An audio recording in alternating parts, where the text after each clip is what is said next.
Navbatdagi ashula Go'r o'g'li dostonidan Qalandarim deb ataladi.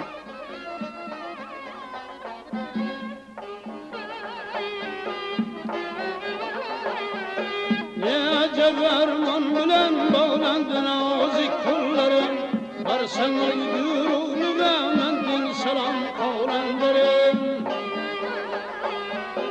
Yığın akdinler bulur şadı şeker dillerim, varsanız gürülü ve mendil selam kavlendirim. Varsanız gürülü ve mendil selam kavlendirim.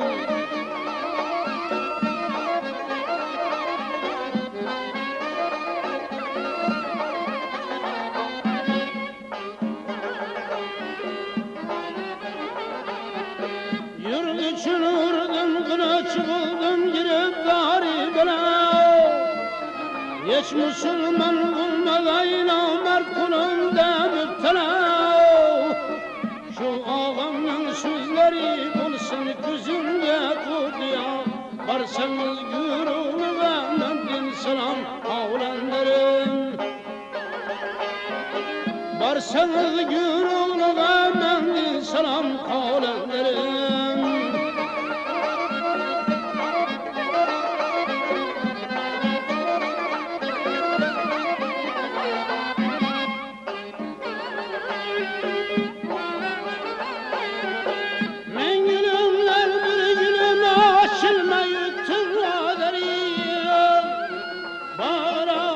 Sarışa yaşalmayı tüm vaderi. Gül yarım